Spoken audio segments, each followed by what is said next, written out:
Welcome, welcome. I see people slowly coming in. I am so excited to see you. It's been so long. If I can get a thumbs up from anyone to let me know that you can hear me okay with audio. Awesome. Thank you, Vicky. I see you. That's great. And there is Dolores. Hello, Dolores. So I'm just going to do a couple of things on my end just to make sure we're all set. Okay, let's see. I'm doing things a little different this time. Some of you are new to me. Some of you have been around for a very long time. And I'm so happy to see you. I'm trying to figure out how to go back to speaker view. And I think I might need to actually pin myself. There we go. Okay. So hello, everybody. Welcome back for many of you. And welcome for those of you who are new to cooking classes with me. My name is JL Fields, and I've been on a hiatus, as lots of you know. I am in Colorado Springs. I am a cookbook author. I've written 6 cookbooks. I've co-authored 2 books.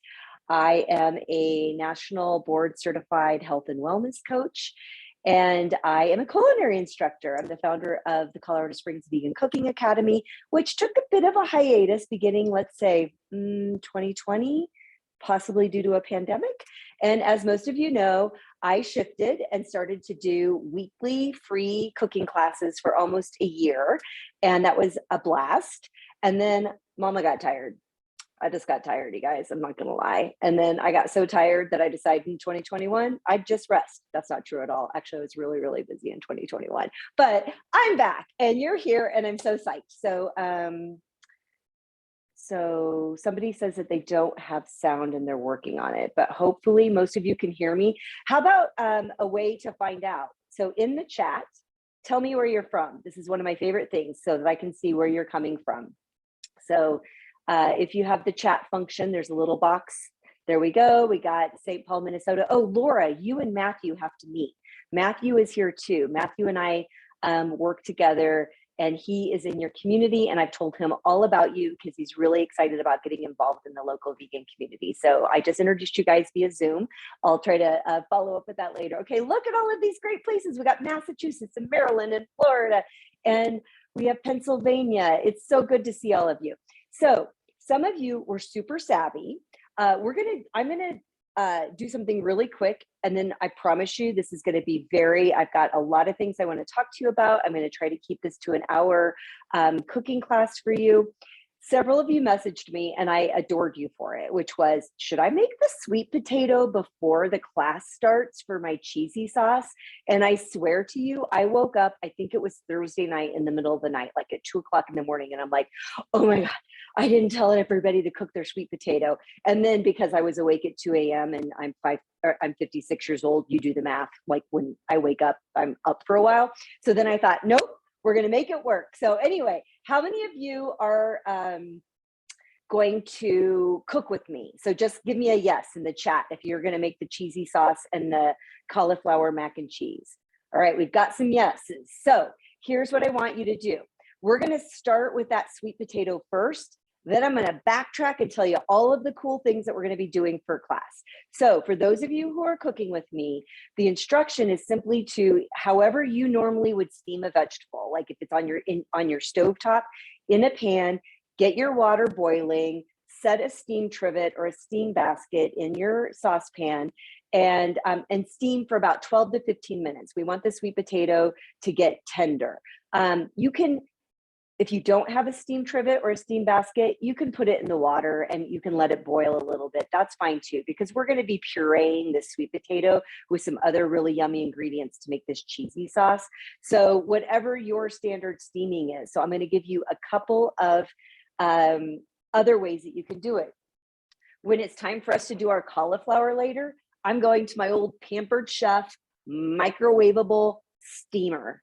Who has one of these? I know, right? Did anybody just grab your pearls and fall out because I said I was going to use my microwave? I use the microwave. So anyway, I'm doing that later. But if you have a steamer and you want to steam in your microwave, that's fine. I'm actually going to use my Instant Pot to steam. So I'm going to show you, and we're going to all get our sweet potatoes going. And then, as I said, I promise I'm going to back up and then just really talk to you about what this class is about. So what I'm going to do with this sweet potato, notice that it called for one small sweet potato. Small, right? You're like, tell me what small means. This actually looks big, but it's actually really thin too. So this is going to be just fine. So when I'm cubing a sweet potato for steaming, you can see that I just cut it in half. Then I cut that half in half. And then I'm just kind of looking at about 1-inch pieces because I'm going to let the Instant Pot do the steaming function. Even though I'm not going to use steam, I'm actually going to use pressure cook. So there is one half. Now I'm going to do the other half. So I'm making this nice and easy on myself. And then I'm going to set these and I'll show you the kind of steam basket I have. I adore this thing, you guys. So when you're steaming, you know, in theory, you don't want the water to boil over on it. So I have about 1/2 cup in my Instant Pot. That's what you always want. This is a silicone steam trivet, steam basket. And I can even clasp it together so that it will hold together and I can pull it out. So this has a little trivet on the bottom. Go like this, you can see it. And I just set it right here in the pot for the Instant Pot. So what I'm going to do now is I'm going to set this on high pressure. Honestly, usually when you do vegetables, I'll move this just for a minute. When you do vegetables in the Instant Pot, typically it's on low pressure. In this case, because I know I'm going to throw it into the Vitamix to blend it up to make the cheesy sauce, I'm going to cook the heck out of it. And so I'm going to do pressure cook on high, and I'm going to choose 8 minutes. And so this thing is just going to go and it's going to do its thing. So for those of you who are cooking along, oh, I want to make sure I'm not missing any chat. So can you use canned sweet potatoes? Canned sweet potatoes is a great idea. That's a great idea. And you know what? If you're using them now, I would say wait until we're all done. And maybe what we can do when we have our potatoes is just kind of look at like how many cups it ends up being. But there's a good chance that an entire can would probably be just fine. So that is a great question. And I've never tried that before. And now it makes me think, I wonder what pumpkin cheesy sauce would be like one day. Thanks for the brilliant idea. That was Catherine who asked that question. Okay, I'm just scrolling back. So I have one favor I want to ask all of you as we get going on this. So no, I do not peel my sweet potatoes. That's a question. When you're hearing me, I'm responding to the questions in the chat. Now, as I used to, when I did these classes, I had monitors up, I had this going on, that going on, and you guys, that's why I got tired. And so I was like, I just want to be in my kitchen with you cooking. So I don't have multiple monitors going on. I don't have a keyboard over here so I can like message and talk to you. So what I would love is if you have questions while I'm talking, if you notice on the bottom of your Zoom screen, now I know some of you are on tablets or phones, and I don't know what that might look like for you, but if you're on your computer, there is an icon that says reactions, and it looks like a little smiley face. So if someone wants to test this, you can. When you click it, I'll actually show you. I'm going to click it. You can raise your hand, although I don't see a raised hand option right now. That's weird. Oh, Jennifer just did it. Thank you, Jennifer. So there's the raised hand. There, I just raised my hand too. So what happens is, and then you can lower your hand when you're done. What happens is when you raise your hand, that pushes you to the front, and then I can see that you have a question. So chat is fine, but there's a really good chance I'm going to lose something in chat. If you do ask something in chat and I don't answer your question, please raise your hand using the reactions, and I'll get to answering your question. So anyway, hopefully everybody's got their sweet potatoes going. We're going to make the cheesy sauce at the end, so it's all fine. Once you get it going, set a little timer so you don't forget that it's on your stovetop or whatever it's doing. So now let's get to the class. So I am doing it. This is my first class, believe it or not, from one of the books that came out during the pandemic, The Complete Plant-Based Diet. The reason I chose this book and recipes from this book for my first class of 2022 is because this is time of year for a lot of people to try something new. Maybe have been dabbling a little bit in plant-based or vegan eating, want some ideas, want, some basic information. That's the idea here. And that's what I plan on doing with you today. So we have some very simple recipes. I'll be talking you through the recipes. I'm going to make a soup for you. I'm going to start that shortly.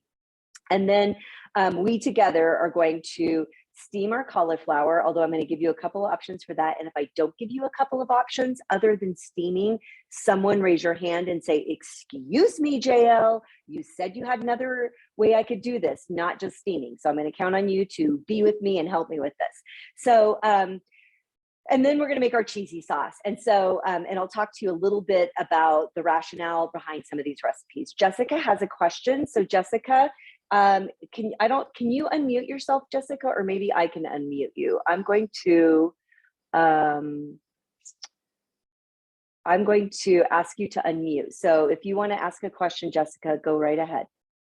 Hi, I'm so sorry. I missed the first part and I'm just not sure what to do with the sweet potatoes. We're steaming it. So, so thank you for asking that question. So we are steaming our, sorry. Let me see, I think we're good. So what you wanna do is if you're doing it on the stovetop in a saucepan or whatever size pan you have where a steam trivet or a basket fits into it, you're gonna bring the water to a boil and then you're gonna put your potatoes in cubed. I already did that, so mine's in the Instant Pot, so I can't show you. So just kind of go for like inch pieces. And then you're going to steam for about 12 to 15 minutes until the sweet potatoes are tender. And we are not peeling the sweet potatoes. Now, if you are really opposed to the peel of a sweet potato, peel it. It's your journey. You go for it. My pot just started, by the way. This is one of the reasons I love to do this in the Instant Pot. I don't have to pay attention to it. It just came up to pressure. In 8 minutes, my sweet potatoes are going to be ready to roll. I know yours will take a little bit longer. Okay, so hey, it worked, you guys. Someone raised their hand, I unmuted you, and we get to participate. See, we didn't get to do that before. We used to always just do chat. So yay. Okay, so I wrote a book, some of you are gonna be surprised, that was called The Complete Plant-Based Diet. And the reason I say that is because lots of you know that I definitely do not identify as plant-based. I identify as vegan. I don't think one is better than the other. It's a descriptor that works for me. My motivation around what I do personally, being a vegan, as well as being a culinary instructor and being a health coach, it comes from an ethical perspective. I'm actually going to mute this person. There we go. You probably are also noticed some interesting things have been happening lately around the word plant-based. How many people have gone to a grocery store recently, seen something in the frozen section, it says plant-based, you're so excited, you buy it and you come home and you find out that it's based in plants, but also contains turkey or chicken or eggs. Anyone? Just me? Nope, I'm seeing some hands going up. And so, yeah, so the word plant-based is starting to get a little confusing. So I want us to all have like sort of the same terminology today about what I mean by a plant exclusive plate or a plant exclusive bowl, which is what this class is about today. And what this class is really about are the basics of eating in this way, and then a couple really quick and easy recipes so that you can do this on your own. So for me, plant exclusive means no animal products, zero, none, nada. So that's what I mean by it. So it doesn't include what some other ways of eating might be, like some people who identify with a particular eating style of whole food plant-based might also not use added oils or salt or sugar or things like that. I eat those things. Cool if you don't, no problem. This book uses very minimal amounts of salt, oil, etc., knowing that some people buying this book were motivated from that health perspective, and I give lots of options. So I just like to kind of, for us to have like a good jumping off point. So I'm going to talk to you a little bit about what a plant exclusive plate looks like. And when I say that, what I really mean is I want you to know how easy this can be to eat plant-based, to eat plant exclusive, to eat vegan through these easy recipes. So I'm going to get one started while we're talking. So I'm actually going to do a bit of a wet saute. And this is going to be for I call it minestrone in minutes. And just so you know, what will happen is after the class, and by after, I don't mean immediately after, so please don't come hounding me. At some point today, I promise, I will email all of you and I will give you the recipes, that this additional recipe that we're talking about. You already have the ingredients for the rest, for the cheesy sauce and the cauliflower. I'll send you the whole thing. So rest assured that you're going to get that. But what I mean by a wet saute is that instead of using oil, I'm just going to use a little veggie broth to get things going. Now, a traditionalist would say, wet isn't a saute. Hello, I know that. But those of us who are eating plant-based or vegan have been using a lot of words that other people would say we weren't supposed to be using, like that we eat meat and that we eat cheese. So like, let's just all get over it. We're doing a wet saute. I called it that, therefore it is. Okay, so what I'm gonna do to get this minestrone in minutes going is I'm gonna do your basic mirepoix. Who here does not know what mirepoix means? Mirepoix. Anybody? Don't be embarrassed, it's fine. Yeah, right, Matthew, shout outs. Okay, I got some thumbs up. There are people who, oh, I think someone just told me to slow down. That is such a cool reaction. Did not know. I will try to slow down. If you haven't taken classes with me, I get really hyped up. So I apologize for that. I'm gonna try to chill out a little bit. See, I should be drinking wine. You guys know if I were drinking wine, maybe I'd slow down a little bit. So a mirepoix is basically onion, carrot, and celery as the beginning of a dish. So how many of us never called it mirepoix, but almost anytime we start cooking, even if we don't know what we're gonna make, you just like throw onion, carrot, and celery into the skillet and you're like, oh, come up with something. It smells good. Here I go. So mirepoix, the formula is usually 1 to half. And what I mean by that is if you have a cup of onion, which we have for this recipe, then we do a half cup of chopped carrot, half cup of chopped celery. Heather, your hand is up and I'm wondering if you have a question. So I'm going to stop and ask you to unmute if you do. I don't know if it's going to let me actually. Oh, sorry. No, I was just answering your question. I was raising my hand that I didn't know what that term meant. Okay, that's all good. I just want to make sure I'm not doing anything to miss you. So thank you. Okay, so I'm going to get my onions. We're using red onions for this recipe. So I've got my cup of red onions and then I've got half a cup of carrot, half a cup of celery. And we're going to get that going. And then I'm going to add a little bit of garlic. So about 2 to 3 cloves of garlic. I saw a meme recently. Have you guys seen it where when it's like recipes call for 1 clove of garlic and you're like, what's the point? I'm here for the garlic. Why just 1? So I hardly ever do just 1 clove. So I've got a couple going. So I'm just going to let this go for a few minutes. And while I'm doing that, I'm going to talk to you a little bit more about a plant exclusive plate or bowl. So for those of you who are new to this, sometimes it can feel really overwhelming, especially now, because there are so many amazing vegan products that we never had access to before. And so at the very base of all things vegan plant-based, I have good news for you. It's really only 5 food groups to eat a healthy, balanced, fun, vegan or plant-based diet. Vegetables, no surprise. Fruit, no surprise. Then we have our beans and our legumes. Then we have nuts and seeds. And we have, what am I missing? Grains. Oh my gosh, and we have grains. And I'm actually gonna have a grain today that we're gonna do a little surprise grain. So that's it.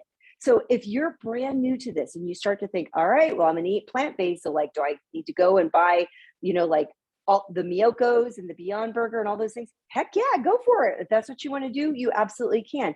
And you also, if you just want to start things from the very, basics, vegetables, fruits, nuts and seeds, grains, beans. That's the plant-based diet. So can you buy pre-cut mirepoix? Oh, did you ask that or do you say it? Because you sure can. Yes, you in the frozen section, they actually have bags of mirepoix. And then, yes, Matthew, and garlic is the bonus group. Let's call garlic the sixth food group for a plant-based diet. I appreciate that so much. So that's what we're talking about when we're creating just a basic plant-based meal. So my potatoes are done. I'm gonna let them sit for a while because I want you guys to be able to continue to do that. And maybe someone, as you're cooking your sweet potatoes, when you find that they're tender and ready to roll, just let me know in chat or raise your hand or something so that we know we can move on to that. But what I'm doing right now when I'm doing my basic mirepoix is I just cook long enough where I start to see the onion get a little translucent. I like a little crunch when it comes to my veggies, and you'll see that even like with the amount of time I'll steam things like cauliflower. I want to know they're there, right? So, so what I'm going to do though is start to add some things so we can get this minestrone soup going. And so I call it minestrone in minutes. And so before you get judgy with me, and you can always get judgy with me, I never judge you for getting judgy with me because your questions are always good and fair ones. I call this one minestrone in minutes, but we know that really traditional minestrone often, oh good. So Ron or Ron's iPad, I don't know if it is Ron, microwave a sweet potato, great idea. One quick way to get it going. By the way, when you're making this cheesy sauce in advance, sometimes you can even, like bulk or batch cook your sweet potatoes on the weekend and make the sauce a couple days later. So it's a really great way to get ahead of it. So, so what was I going to say? So we were talking about the onion. When you're doing a wet saute like this, the one thing you do want to keep looking for, it's fine right now, I'll let you see, is if it started to stick, I'd just add a little bit more veggie broth, but that hasn't happened at all. You can see that my onions are soft. And look how bright the celery and the carrots have become. So that's pretty much right where I want it to be. So back to the minestrone in minutes. So in this, for this book, we were trying to do some things that had fewer added ingredients, make things quicker. And so I think sometimes people I really love minestrone, but I don't want to put the pasta in or deal with the rice or the orzo. And so I just made a recipe without any of that, but I am going to show you a little cheaters version of a way that you could decide to make it more of a traditional minestrone with some pasta later. So what I'm going to do now, I've already had this saute going. And now what I'm going to do is add, I've got some basil and some red pepper flakes. I kind of put them all in the same thing, but what I'm going to do right now is just put the basil directly into, it's 2 teaspoons, directly into the pot. And oh, the fragrance, it's so wonderful. Because I'm going to save the red pepper flakes for the end. So I'm just kind of scooping this basil in. So what we've got going on right now, and again, you're going to get this recipe, but we've got a cup of diced red onion. We've got a half a cup of diced carrot, half a cup of diced celery. I used 3 cloves of garlic. You can use as little, or I saw somebody else say long-term vegan, heck no to the onion and garlic, heard, respected. So you can skip that. 2 teaspoons of dried basil. And now I'm going to add my beans. And so I want color and variety. So I've got some cannellini beans, these white beans, and then just a simple can of red beans that I've rinsed and drained. So now I'm going to add these to the pot. And then I'm going to add an entire can of 15-ounce can of tomato sauce. So we're going for a really thick, hearty, Italian style soup. So I'm just going to stir this, and I'm going to get those beans nice and covered. And then, and again, that was 15 ounces of the tomato sauce. I have a little trick for you guys. Anybody here ever use tomato powder? Have you heard of it? Give me a thumbs up or a yes. I want to show you. So have you ever found yourself when you have a recipe that calls for like a teaspoon of tomato paste and you're like, thanks. I mean, you can buy it in a tube now, but sometimes, you've got that can and you're like, so I took a teaspoon out and now I have a whole can. So I like brothy soups. Can I just use broth? You can, but I'm going to add broth. It's not over yet. That was a good question. So tomato powder is a spice that you can buy. I get this in Colorado Springs downtown at the Savory Spice Shop. And you can make tomato paste or tomato sauce with tomato powder. And so you're in charge, like the ratio changes. Obviously there's more liquid when you're making a sauce, less when you're making a paste. I didn't use that today because I knew I wanted 15 ounces, but it's just kind of a little tip for you. So now someone rightfully so said, I want the broth. That was a lot of tomato sauce. So I've got good news. That's not the only thing that we're doing here. And I'm going to bring this over in a minute for you to see, but let's keep talking about the ingredients. So now what we have is the beans are in, the tomato sauce is in. Now I have 3 cups of veggie broth. Get that good stuff. And then we are going to add some mushrooms, a cup of diced mushrooms. See, now we're starting to add some things in, and I'm going to tell you about why some of these ingredients are so important when it comes to my philosophy with foods and flavors. So, and then, oh, and now we're also going to add the red pepper flakes now. So just so you can get an idea of the texture of that, because I remember when I wrote this recipe, my editor was like, 15 ounces of tomato sauce. And I was like, listen, judger, it's my book. I can do what I want. But anyway, you're going to see with the amount of broth, look how nice and soupy this is. But it's got that thick and heartiness from that tomato sauce. So I'm going to, as somebody already told us in the chat, not a tomato sauce fan or more of a thinner soup. I'm going to bump this up now because I'm going to actually want this to come to a boil. So now let's talk about some of the ingredients and why I'm using them. So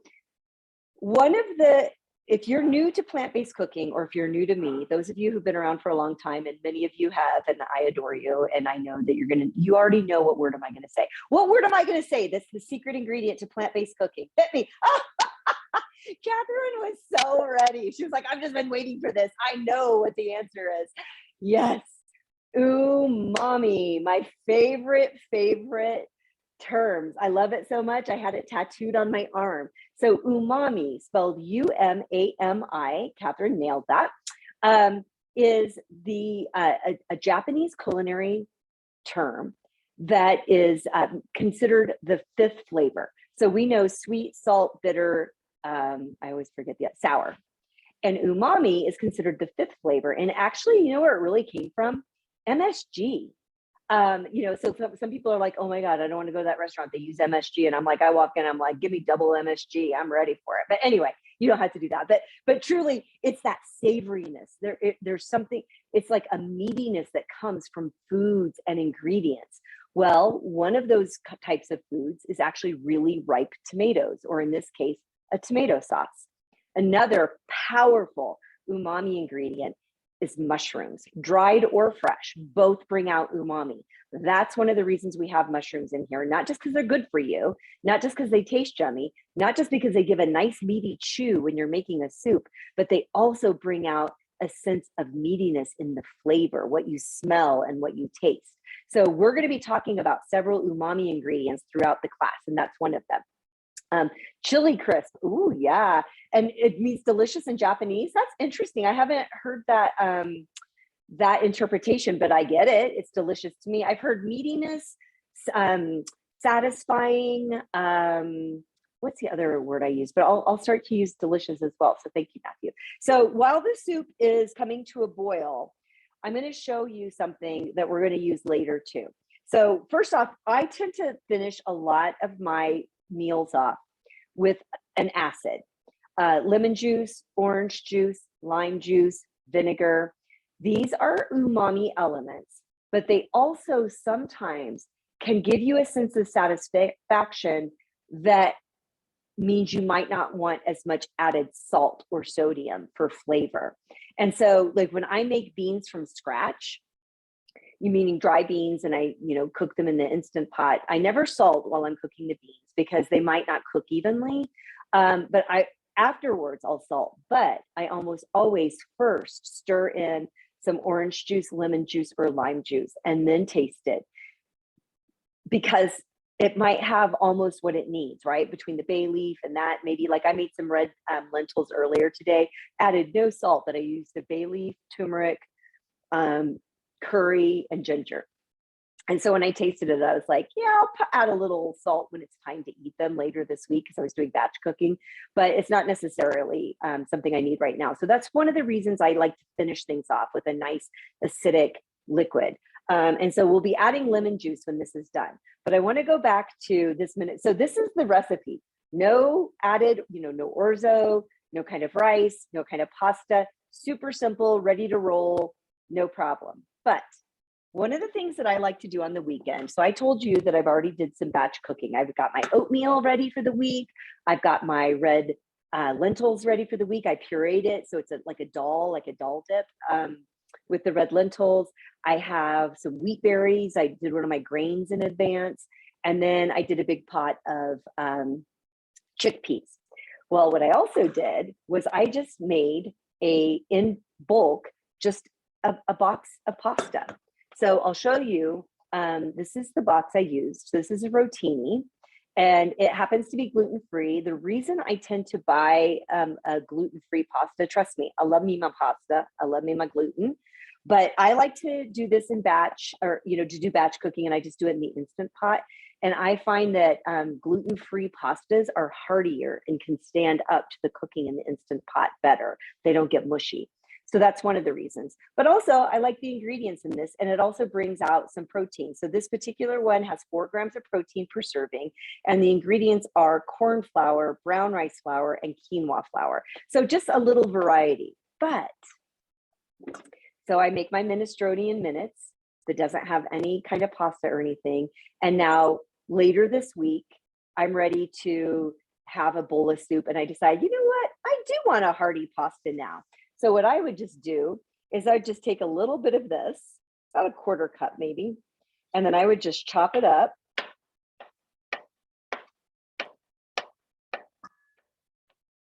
And then I would just put it in the bowl when I'm going to reheat my soup. And by the way, my soup is boiling. And once this comes to a boil, what you're going to want to do is let it come to a boil, and then you're just going to cook up for about 10 more minutes. And so for the sake of the class, we're going to pretend it's done. And so I'll show you. I'm just going to add the soup in, or I'm sorry, the lemon juice in. So now I have a really quick, very veggie. Let's see. I want you to see what's happening. So here we go. Let's see if I can make this work. Okay. So I'm going to bring the soup over so you can see what it looks like. So beautiful, lots of color. And then I'm turning it into minestrone by simply spooning my soup directly over my batch cooked pasta. Now I actually do have minestrone. So that is one way, if you're avoiding any kind of things like added pasta or rice, or whether, if you're gluten-free, etc. This is just a great way to make a soup that has those Italian flavors, but you don't have to add the time to cook. But I prepared the pasta a few days ago, so this got to come together really, really quickly. So let me grab a spoon so you can see how beautiful it will look when we stir it up. And then you can just see these little pieces of pasta in here. And then I never lie to you, so hold on, let me take a little taste. It's fantastic. And did you notice? I didn't add any salt at all. But remember, I had canned beans. I did rinse and drain them. The tomato sauce is going to have some. But anyway, this is super tasty. In fact, I should probably ask Dave if he wants some soup. He's got the cat and the dog wrangled elsewhere, so they don't bother us. So, so I'm going to stop for a minute because we're at the halfway point. We're doing great. And I'm assuming sweet potatoes are done. I'm seeing people who microwaved them and they were done. I see a thumbs up from somebody. I can't see your name, but I see iPad. I'm looking at you right now. You have glasses and you have a blue shirt on, and I'm just saying hello to you. I know because I can see you. So we'll get to that in just a minute. I got a thumbs up from Michelle that her sweet potato is done. So I'm going to scroll back now and just see a few of these questions. So how do you cook gluten-free pasta in the Instant Pot? I knew you were going to ask me that. I'm so glad you did. What did I do with that box? Seriously, do you see it? Is it right by me? Oh my gosh. Okay, I got it. Okay, so here's how you do pasta in an Instant Pot. Now, in this case, this isn't, what I'm about to tell you isn't sort of like you're going to make a one-pot pasta meal. I can tell you that formula in a minute, but this is just straight up, you're making a batch of pasta to have ready for the rest of the week. What I do is I look at the side of the package for the cooking instructions. And this says cook for 6 to 9 minutes, 6 to 9. What I do is take the lower number, 6, divide it in half. So now I'm at 3 minutes. and I cook on low pressure in the Instant Pot for 3 minutes, and then I do a quick release. A word of warning: do not do this in a small Instant Pot. Pasta foams. And so if you did this in a 3-quart Instant Pot and then tried to do a quick release, you would have gooey, gummy pasta broth coming through the top of your Instant Pot. Everyone that I can see, nod your head and tell me that you promise that you will not do this in a small Instant Pot. Let me just see a couple heads. I'm actually going to scroll. I saw Delora say, nope, I'm not going to. Do I see any heads? Oh, Laura, my Laura Van Zandt, are you going to do it? No, you won't do it. Nope. Okay. So that's the formula. Lowest cooking time from the box, cut it in half, low pressure, quick release in your Instant Pot. Since I knew I was cooking this in batch, I just added a bunch of water because I knew I was going to drain it, and then I was actually going to rinse it in cold water to stop the cooking. I'll save the one pot pasta tip at the end if we have time. Okay. So hopefully that answered your question. So then let's see if there are any other questions about the soup. Okay, Matthew's done with his potato. How do you keep your batched pasta from sticking together? Honestly, it sticks together a little bit. When I took it out of the refrigerator this morning, I just transferred over to this bowl and I just used my fingers and I just like had it come apart because we're going to use this too. So even though we're making a super healthy cauliflower and cheese, which is my clever mac and cheese, but with a vegetable, I'm making a whole batch of the cheesy sauce. Half is going to go on my cauliflower. Hello. The other half is going to go over this pasta. I'm going to put it back in a container. And then 2 days from now, I'm going to heat that up and I'm going to have a mac and cheese ready to roll in no time at all. So that way I can show you 2 different ways to use your cheesy sauce. Any other questions about the minestrone soup? Again, you're going to get the recipe, very straightforward. Actually, I'm going to put a lid on that right now. But so I just batch cooked, it's just 2 of us in our house. And so with Dave and I, between the oatmeal I made before, the red lentils I made, the wheat berries, now we're going to have a big batch of this very hearty bean soup. But let's go back to the point of this class, the plant exclusive plate or bowl. Demystifying what vegan cooking is. Almost every single food group is in this soup. We just don't have our nuts or seeds, but we could add sesame seeds if we wanted. We could add a little cashew sauce or like a cashew based sour cream, and that would turn it into it, right? But just focusing on plants, really focusing on vegetables, focusing on those beans, those legumes. We have made a hearty meal right here, and then we kept piling things in with flavor and umami, like the mushrooms, like the ripe tomatoes. And we went heavy on the tomato sauce to make this a super satisfying dish. The other reason I wanted to do this one for you is because some of you might be living in what I like to call multivore homes, meaning one of you eats one way, one of you eats another. And so for some of you, half of your battle is, I love what I cook. I'm cooking vegan, I'm cooking plant-based. Why won't my partner, my spouse, my child, my aunt, my uncle, my mom eat this too? If they're not eating vegan or plant-based, your charge is to think about umami. So when you think about a soup, like a lot of times people will say, hey, I'm going to this potluck and I want to bring something vegan. What should I bring to wow people? And they start to kind of think of things like buffalo cauliflower or something that they want to kind of show people, see, we can eat it vegan too. And believe me, the times have changed. We can make some amazing things. But sometimes just showing people things that they already kind of eat, like minestrone soup is bean soup, right? So people have been eating minestrone soup and it's vegan and they're like, I don't eat vegan. And I'm like, how you liking that soup over there, pal? So anyway, this is a good example of a way to bring a recipe or something, either make it at home to satisfy everyone in the household or when you're going elsewhere. And that ingredient, it really is thinking about the umami. So, okay. So can you just make minestrone in the Instant Pot with wet sauteing at the beginning? Absolutely. So, so I use my Instant Pot all the time. Like I rarely do stovetop cooking. I'm just doing this for you today.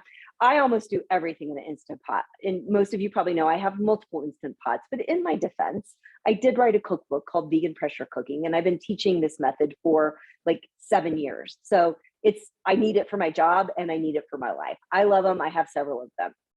So when I have a soup like this, where I used canned beans, the beans are already cooked, right? We're really just heating it through. So if I were going to make this in the Instant Pot, again, I would start with the wet or dry saute. A dry saute means I wouldn't have put any veggie broth in. I just would have really had to make sure nothing was sticking to it. Or a little oil, if you use oil. I would have used a little oil. And then I would add all of the ingredients in, except for the lemon juice. And I would close the lid. I would cook low pressure, 3 minutes, quick release. The 3 minutes is just coincidence. As far as like the pasta we just did. The pasta was based on a formula. Beans or tofu, if I pressure cook it, it's almost always 3 minutes unless I have an ingredient that takes longer. What I mean by that is, let's say I was making a soup with beans that were going to have potatoes in it. Potatoes take longer to cook than carrot or celery are going to take, unless I cut them up into really tiny pieces, right? So if I wanted to do a soup that also included some potatoes with my beans, I would just almost do like a, not minced, but finely diced. I would want really small pieces of potatoes because then I know they could still cook in 3 minutes. Because what I also don't want are mushy beans. So a little bit more information than you probably wanted, but it's absolutely doable to make this soup in the Instant Pot. Okay, so let's move on to our sweet potatoes, our cauliflower, and our cheesy sauce. So first we're going to start with the cauliflower because we're going to have plenty of time to get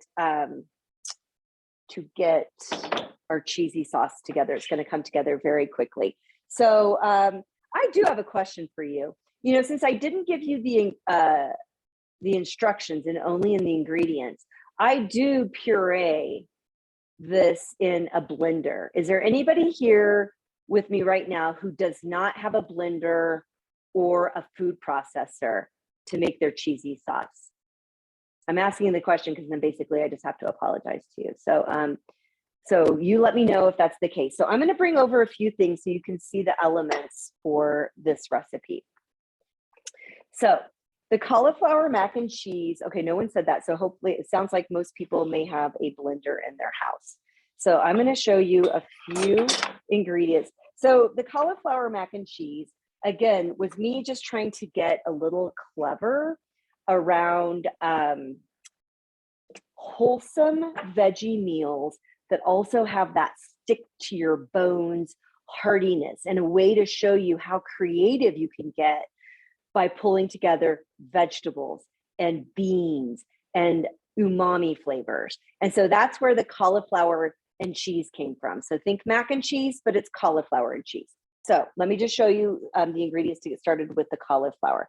And I already told you, I am going to use my Pampered Chef. I'm not an affiliated. I just have had it for like probably as long as my marriage. So I have it filled. I've got it probably about a quarter cup of water. And I've got my cauliflower in here. So if you guys are cooking, what you want to do now is steam your cauliflower. And you can do that. I'm just going to look real quick to see a couple of options. So take your sweet potato out of your pan that you were doing your cauliflower in. And now what you're going to do is the same thing, right? You're going to get your water boiling. You're going to put your cauliflower in, but it's only going to take 5 to 7 minutes to steam. And truthfully, probably as long as it's going to take my microwave. I joke and say I use my microwave, which I do, but honestly, it's just to reheat my coffee. So it's a very small one. It's not a high powered one. So this could probably take just as long. So I'm about to put mine in the microwave. So you guys go ahead and get your cauliflower going, because then we can move on to the cheesy sauce while this is cooking. So I'm going to get this in the, I'm going to go with, let's start with 8 minutes. Okay, so hopefully you're getting your cauliflower going. I'm going to wait a few minutes. I can take some questions while because I saw some of you move back to your stove, so I know you're doing it. So are there any other questions right now about anything that I've been talking about?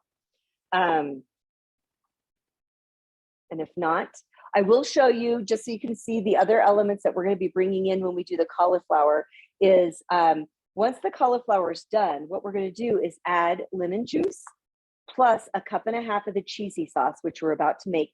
And we're going to stir that together and turn that into our cauliflower and cheese.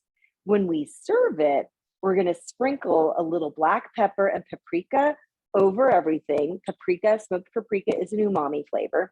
And then scallions, because I love scallions for everything. So I just wanted you to understand, because I know some of you, somebody tagged me, it was Debbie. She had her mise en place all ready. She had all of her ingredients ready and she tagged me. I was so excited on Facebook. So now let's talk about the cheesy sauce ingredients. So I'm actually going to wait because I see some of you are still at your stove. So I'm going to just hold on for a second. And does anybody want to unmute? Raise your hand if you want to unmute and ask a question. Can I swap out the sweet potatoes in the IP and use it for the cauliflower? Oh yeah, because we're about to use those with sweet potatoes right now.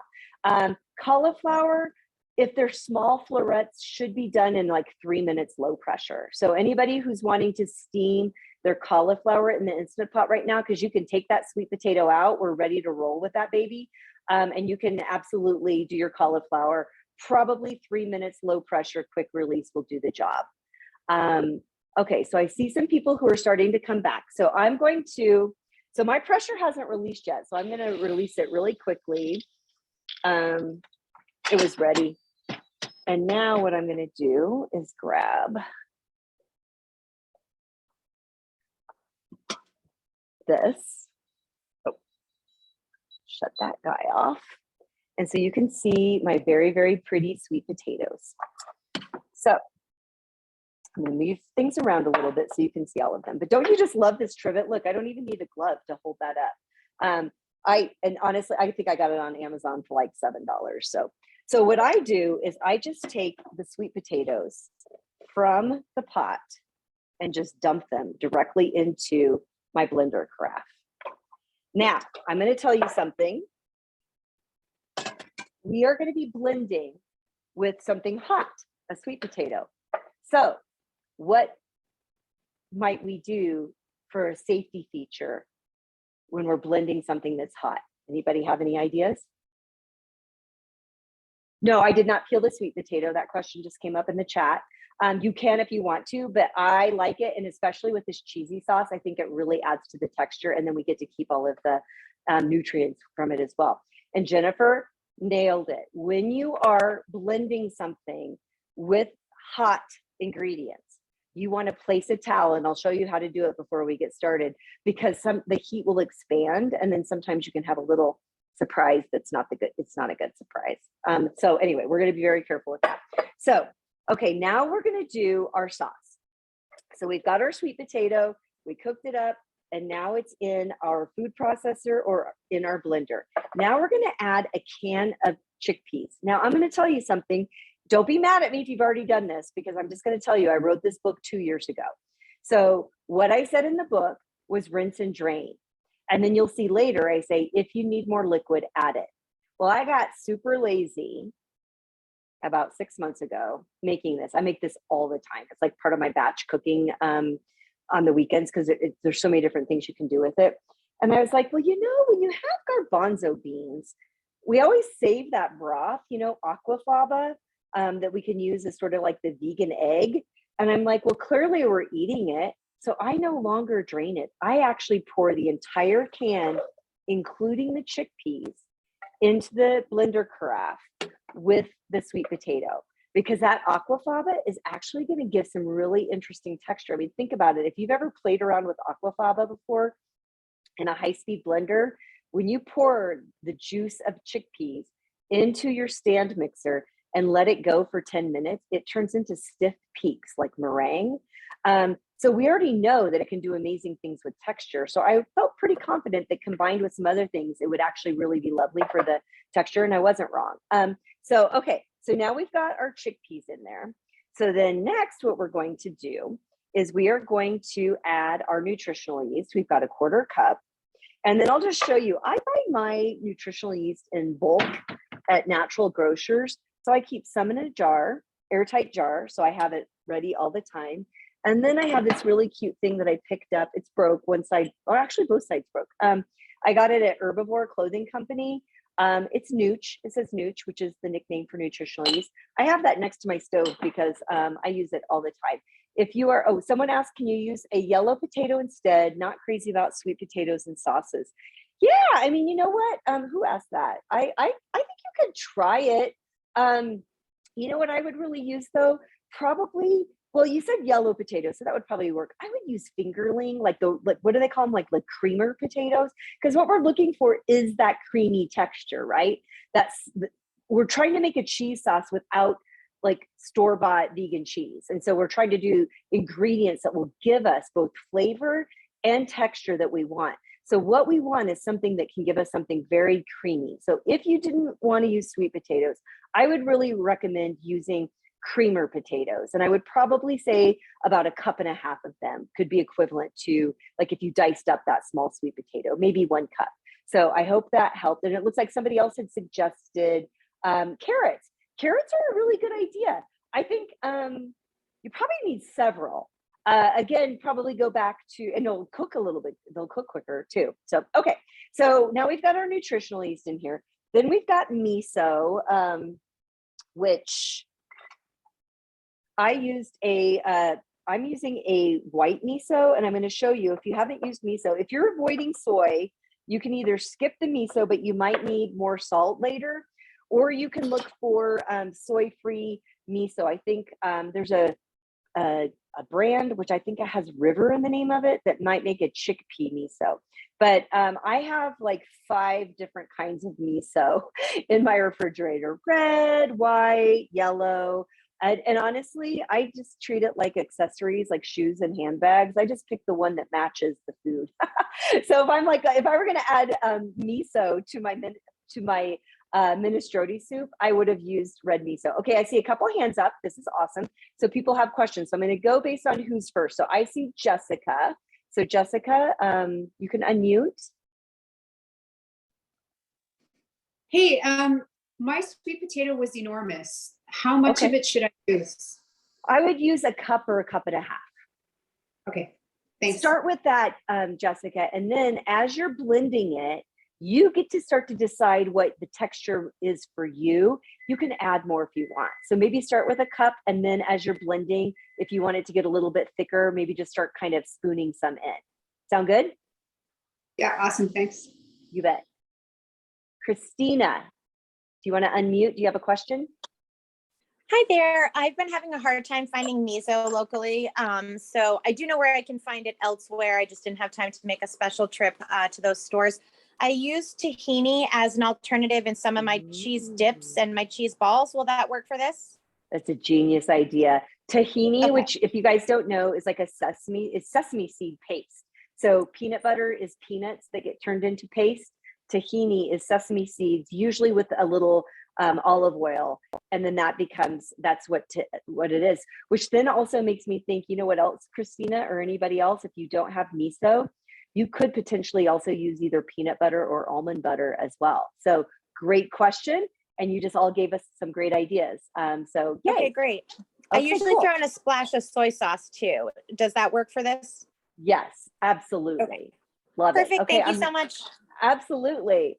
I am loving these, the way you guys are riffing on this. Okay, so now we've got our miso. Then we have our turmeric, which is mostly for color and a little bit for flavor because we're trying to give it that cheesy thing going on. So here's what's happening so far. Then we have our umami blend. Now that's a recipe that I'm also going to send you. I want to talk you through it. So when I was writing the book, Complete Plant-Based Diet, I knew that there were going to be some people who don't want to use salt or use less salt. So I came up with a recipe that I call Spicy Umami Blend. I just whipped up a batch today. I made it in my coffee grinder. You could also do it in your Vitamix as well, or any kind of blender. But what this is dried mushrooms. I always, oh, here they are. I had them out because I wanted to make sure I showed you. I always have dried mushrooms out, or dried mushrooms, because it's a strong, strong umami ingredient. But I added dried mushrooms, nutritional yeast, mustard seed, cumin seed, fennel seed, pepper flakes, celery seed, smoked paprika, garlic powder. And then in the recipe, I have what I call low salt. So you could just do it just like that. But if you're just trying to do lower salt, yes, it's in my book. If you have the Complete Plant-Based Diet, this recipe is in there. If you are just trying to reduce salt, I add a teaspoon of kosher salt, which is what I did today in my own. And then I have an option that I call gimme salt, which is 2 teaspoons of salt. But still, when you look at that, 2 teaspoons and all of this. And so this is the umami blend that I'm using, a teaspoon, or actually, I think I call for, do I call for 2 teaspoons? Let me just check really quick.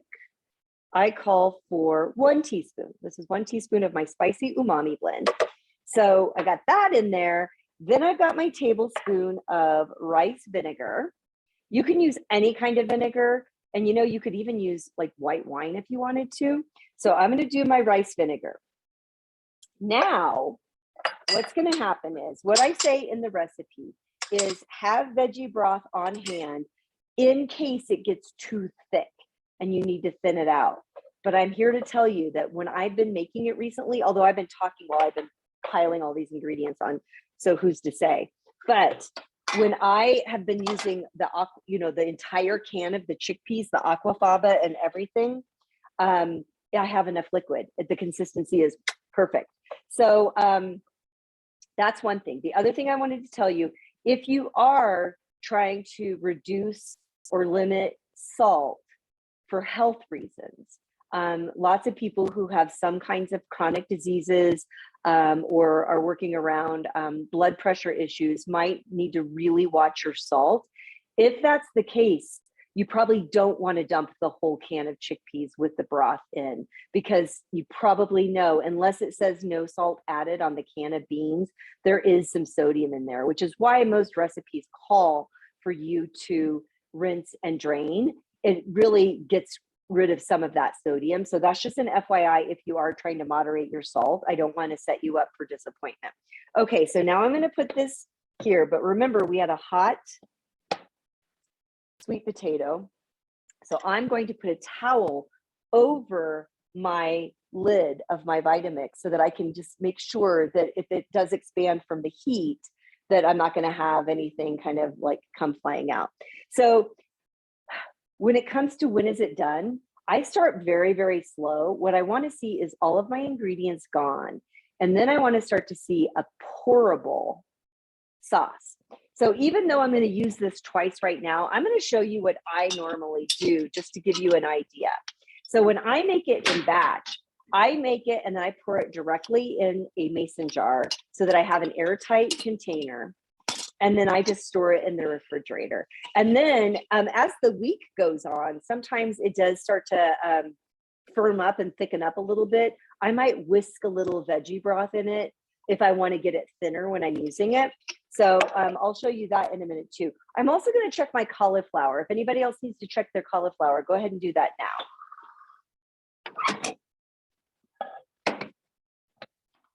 Oh, mine's perfect. How about yours? Are you guys good? I'm just draining my cauliflower and I'm actually going to transfer it into a saucepan. So if your cauliflower is done, what I want you to do, if you used a saucepan, is simply drain it and then keep the cauliflower in the saucepan, okay? So I'm going to transfer mine to a saucepan really quick. Probably should have used a larger pan, but you know, that's how I roll. Actually, I'm going to move this over because it's going to be way easier here. We'll shut that off. Okay, I swear we're going to get to this. So I'm putting my stove on, like, I have an electric stove. I hate it, whatever. It is what it is. I'm just going to put it on like very low because I just want it to, I'm going to add the cheesy sauce to it when it's done, but my cauliflower is already hot and so is my cheesy sauce will be too. So that's what I'm about to do. I see that several people are at their kitchen or their stove right now, so I'm going to pause for just a minute. Oh, that is the sweetest thing. Thank you, Jean. I don't know if it's Jean or Jan. Thank you for that. I've missed you guys so much. My husband told me that I looked like a kid in a candy store today. I was in the kitchen for hours getting ready. I'm like, I can't believe I get to see all these people who I spent 2020 with online on Zoom. So that really makes me happy, and I'm happy you're getting something out of it too. And so someone asked about the mushrooms. So, oh, do you mean the dried mushrooms, Vicki? Are you asking what kind of dried mushrooms do I use? And if that is the question, my answer is whatever I can get my hands on. Truth be told, these are super fancy. I got them in France. Do you remember back when we could travel? Yeah, me too. So I went on that vegan France trip. I think it was right before COVID. And I was at a store that the whole store was a mushroom store in the Alsace region of France. And I just bought bags and bags of dried mushrooms. And so, but you know, honestly, where I get my dried mushrooms when I'm shopping locally is usually they're in the international aisle at the grocery store, specifically with foods that are ideal for Asian cooking. And I'll usually find bags of dried mushrooms there. So that was a really good question. Okay, so now let's see what happens. So I'm going to turn my Vitamix on. And again, it's kind of hard to describe what I'm looking for, except that I want a pourable. I want it to be thick yet pourable. So here we go. Okay, I do want a little broth. So I have a little veggie broth ready.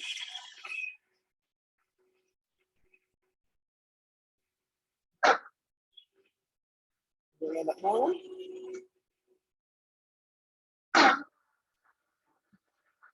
There we go.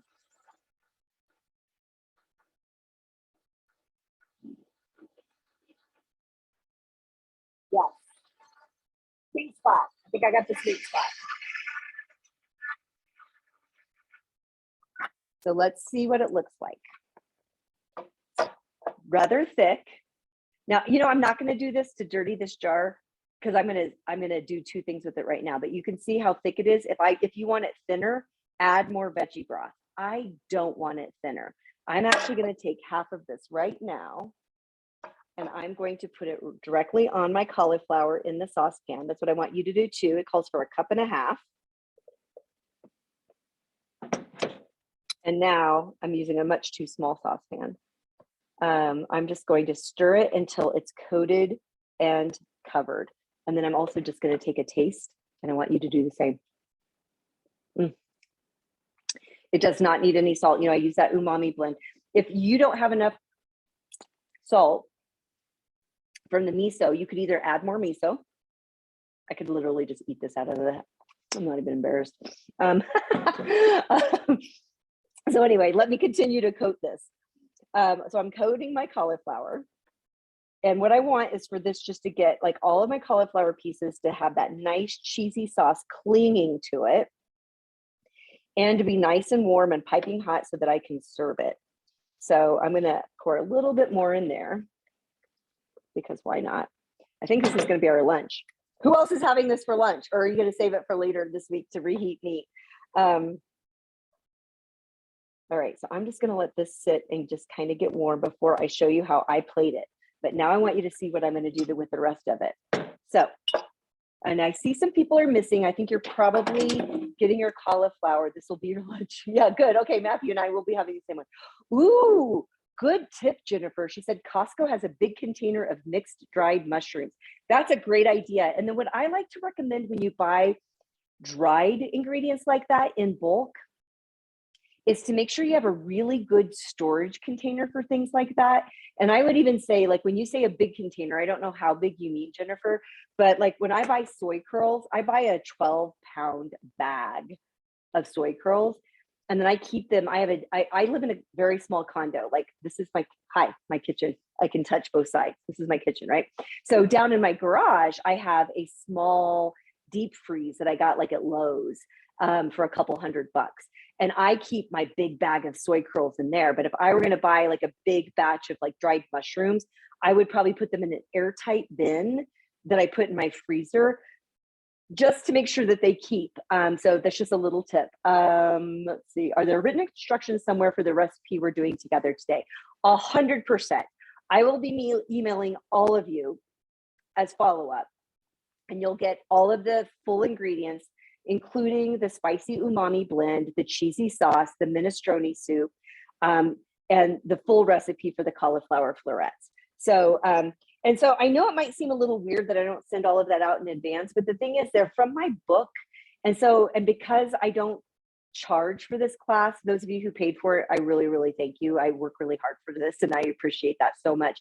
And I love that I can offer this class to people who can't pay. So it just makes, the whole thing just makes me so freaking happy. It's all good.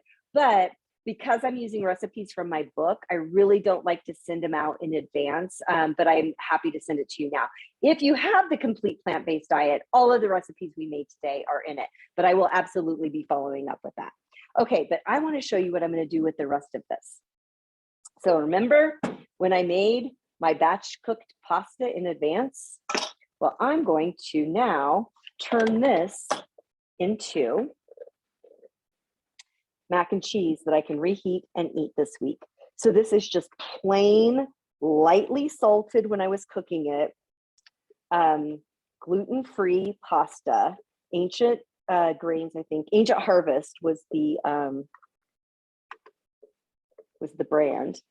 And now I'm just going to stir this together like this. And then you know what I'll probably do too? You guys, now some of you might think this is gross, so bear with me. But I love peas in my mac and cheese. So what I'm going to do is actually put this in a container for reheating this week. But what I'll do when it's time to have it for a meal is I'll pour some frozen peas in it as well. And that way between the chickpeas, which is protein, right, from our beans, plus the peas are also in the legume bean family.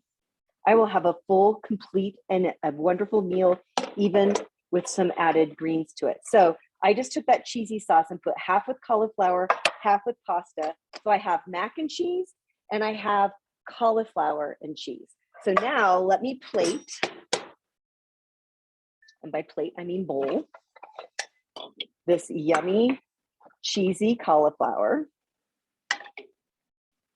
This recipe could be really fun if you have picky kids who don't always want to eat their veggies. So now let's take my, oh, you know what I didn't add? I'll add it to the rest, the lemon juice. I'm going to add a little on this and the rest in my pan. Then I'm going to take a little bit of the smoked paprika, a little bit of the black pepper, a little bit more of that smoked paprika. First off, we eat with our eyes. And so this color makes it pop. And smoked paprika is an umami ingredient. And then we're going to make it pop with just a little bit more color. So look what you've just done. You've created a full bowl of a vegetable, a bean and vegetable-based cheesy sauce. You added fresh scallions, you added some flavor, and you have this beautiful, beautiful meal. And the reason I showed you something so simple was so that you could see how easy it is to make a really visually appealing and really delicious veggie and cheese meal. So I'm a little over, no surprise there. If you're new, that might surprise you. Anybody else has been taking classes with me for the last several years? This is my MO, but I am going to stop now. That was the formal cooking class. Someone said, oh, the lemon juice. Thank you. Yeah, I caught myself too. The lemon juice you pour into the cauliflower with the cheesy sauce, but I just added it in the bowl that I was serving and then put the rest in there. So that was a great question. How long will the sauce keep in the fridge? Wonderful question. And here's a great way for you to always kind of know the answer. Typically, beans are never going to be good in the refrigerator past 5 days. In fact, usually 3 to 5 days. If you've ever had a can of beans that you opened up, you saved half of them, they were in your refrigerator, you forgot about it, and then you smelled it because it's horrific. Beans can turn really quickly, right? So it's almost always 3 to 5 days. So anytime you have a recipe that you're storing in the refrigerator, think about the ingredients that are in it, and that will help you decide how long it would last. So because we have chickpeas in there, 3 to 5 days. But as you can see, I took this batch of cheesy sauce, used 1.5 cups in with the cauliflower, 1.5 cups with the pasta. Between today and probably by Tuesday, they'll be long gone. So great question. Thank you, Mary. It's so good to see you. Any other questions? You know what? I'm actually going to do an unmute now. I'm going to try to see if I can unmute. Let's see. Okay, you can chat. Where do I do that? Okay, you can unmute yourself. So if anybody has any questions right now, feel free to unmute and ask your questions. And hopefully you got what you needed from this to feel inspired in January to just think about your 5 vegan food groups: fruits, vegetables, beans and legumes, nuts and seeds, and grains. That's it. And with the pasta, we've got our grain. The only thing we didn't do any nuts. Next time. Any questions? Gail, can you batch these and put them in the freezer? Batch which part? The macaroni and cheese or the cauliflower, basically the sauce. Can you freeze the sauce and reconstitute it? You know, it's a really good question. I've never tried to freeze it. And I think it's because, you know, the quantity is actually pretty doable, but I could see where, like, if you wanted to double it up or something, I would probably, my concern when it comes to liquidy kinds of things is freezer burn. So if you have like a food saver, you know, the vacuum sealing kinds of things, that might work. You have to be careful though, because, you know, probably if you have one of those, you also know that with soups, it wants to suck all the liquid out, right? So you can't really vacuum seal it. You just have, or I'm sorry, you can't vacuum seal it. You can only seal it. So if I were going to try to freeze this, I wouldn't do it in a jar, because I've tried to do liquidy kinds of things in jars before, and it just always seems to get that freezer burn in there. But I could see myself taking a food saver bag, putting the sauce in, maybe only filling it halfway, and then just sealing it, not doing a vacuum seal. But what I say is, you don't know until you try. So if you don't have a food saver sealer or one of those things, maybe take a jar that's this size and just take like a half a cup or 3/4 of a cup of it, and make sure, you know, you've got your airtight lid, and put it in the freezer, and then check on it in a week just to see how it did. And I would say if you set it out to thaw, what I think you might end up seeing is some water. Like, I think you might see it like kind of divide a little bit. You might have some like water on top, which goes back to your point. So then maybe that's when maybe you whisk in a little tahini, maybe you add a little bit more miso sauce, or maybe you have a little extra mashed potatoes from a meal in the week and you add something. But you don't know until you try. And I got to tell you, almost all of the great ideas I've had in my own kitchen were failing forward, as I like to call it. And so, you know, give it a shot. Give it a shot. Any other questions? Feel free to unmute and ask. I had a question about the size of container for your blender. I have a Vitamix and I haven't blended it yet, but I'm full to the top, and yours seem much larger. It seemed like half. Mine is 32 ounces, 4 cups. Mine's 64 ounces. Okay. So good question. The thing is, because it's been sitting around so long, that sweet potato probably isn't that hot. So if it all fits in, you could probably do it in the 32 ounces. I mean, obviously, honestly, you can see on mine where it was actually at exactly the halfway point. So mine filled up to about 32. If you're not comfortable with that, scoop some of it out and do it in batches. And so I do that a lot of times when I'm making a creamy soup. I have a bunch from the pot, and then I'm like, ooh, wow, I can't do this all at once. So I just kind of spoon it out and do it like maybe 3/4 of the way up, cover it, put a towel on, blend it, and then pour it into whatever container I'm going to store it. Then I add the next batch and then the next batch. So you could totally do that as well. Mm-hmm. Mm-hmm. Any other questions? Okay. How much water do you put in the iPod for a 1 pound box of pasta? So again, it goes back to how you're going to use that. I love that I have cheese sauce like all over me. This is why I have my chef coat on today. I knew I couldn't trust myself. It depends on what you're going to do with the pasta. If you're going to do what I did with it today, which was basically just cook it in advance and have it ready for other things, I just make sure that it's filled probably 3 or 4 inches over the pasta.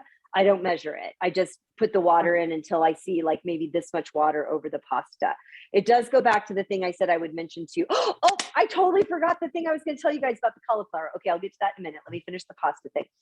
If you're making pasta that you want to turn into a one pot meal, my formula is, let's say you're using 8 ounces of pasta. Then I'm going to want 8 ounces of liquid.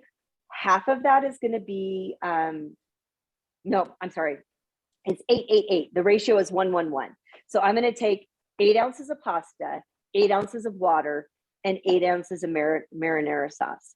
And then I'm going to do the same formula I told you before, 3 minutes, low pressure, because this one said 6 to 9 minutes. And that should cook up perfectly, no excess liquid, and you have a one pot meal. So when you're making a one pot meal with pasta, the ratio is 1, 1, 1. How much ever pasta it is, that same number of ounces in water, that same number of ounces in a marinara sauce. That's that.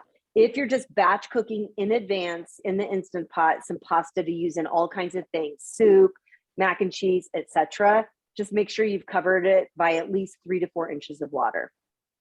So I hope that helped. And then I'm going to tell you one last thing, and then I don't mean to be rude and keep you guys too long. So the cauliflower, I steamed it. It's easy, whatever, super healthy. But roasted cauliflower, roasting adds, somebody has their microphone still on if you want to mute. So roasted cauliflower actually brings out the umami. So if you roast it, now imagine taking your cauliflower, drizzling some balsamic vinegar over it. Vinegar is an umami ingredient, and roasting it, right? So now you've got balsamic roasted cauliflower. Take that out of the oven, put that in a bowl, and pour the cheesy sauce over it. You just took umami to a whole new level. So you could steam your cauliflower like we did today. You could balsamic roast it for a double whammy with umami, or you could pan fry it. Dave loves to pan fry veggies in our cast iron skillet, which is some really flavorful infused vinegars and some red pepper flakes. So you have a lot of variety, even with the cauliflower and cheese recipe, to cook the cauliflower differently and have a different flavor profile as a result. Okay, with that, any last, wait, I see 4 more messages here. Oh, I got to thank you. You're welcome. No questions and a thank you. That makes me very happy. Oh, it's so good to see all of you guys. And my next class is actually going to be kind of intense in a wonderful way. So I used to teach a fundamentals of vegan cooking class in Colorado Springs. It was a 6-hour class in person, hands-on cooking class. And then it ended with a certificate of completion. Last year, was it last year or the year before? We were going to try to do it online, and I just didn't have enough people to register for it. So I had to cancel it, which was unfortunate. I'm bringing it back. I'm going to give it a shot. February 6th, 4-hour class. But let me describe what's going to happen. And I reduced the price. So instead of $125, it's going to be $90. This one isn't a pay what you can, because this one's going to take a lot of work on my end, you guys. So I hope you understand that. But what's going to happen is we're going to start at our desks or wherever we're comfortable. And I'm going to lecture for an hour and really go over the principles and basics of fundamental vegan cooking so that you feel like you are growing a real expertise around it. After we have that hour together in the lecture format, I'm limiting it to 15 people. Our mics are going to be off. We all get to talk to one another, ask questions, and I'm going to do a lecture, a culinary lecture. Then we're going to take a break, get all of our devices down to the kitchen. And then we're going to go over the 5 vegan food groups and the principles and ease of making each of them. And we're going to do that for 2 hours. Then we're going to take a break. And then we're going to go back to wherever we're comfortable and just do a Q&A. So it's a genuine class, as if you were with me at the Colorado Springs Vegan Cooking Academy. We'll have lecture. You'll learn. There'll be handouts. Then we're going to cook together. I'll get you the ingredient list. I'll cook a lot more than you. You'll cook one thing from each of the vegan food groups, just to make it easier on you and less expensive so you don't have to buy all the ingredients. I will for myself, and I'll show you a bunch. And then we do the Q&A. So that is on my website. I'll include that link when I follow up on the email with these recipes. And I'd love to see you guys in that. And when you're done, I will email you a PDF that you can print of your certificate that says you've completed a 4-hour certificate program in the fundamentals of vegan cooking. So that is what's coming up. And it has been so wonderful to see you guys. I'm 20 minutes over. Honestly, for me, that's a miracle. I think anybody who's been with me before knows it. And I've really enjoyed this, and you're wonderful. And it's so good to be back. My intention is a class every month. My hope is that every other month, it's one of these classes where pay what you can. And if you can't pay, don't worry about it. I got you, because I want you all to learn and do this and know that it's doable and manageable. Oh my gosh, that's so cool. Ron, you saw me at Madison Vegan Fest, was so good. That's so cool. Thank you for reminding me of how we met. It's really good to see you. All right, I'm going to let you guys go and see if I can talk my husband into cleaning the kitchen. Bye, you guys. Mwah.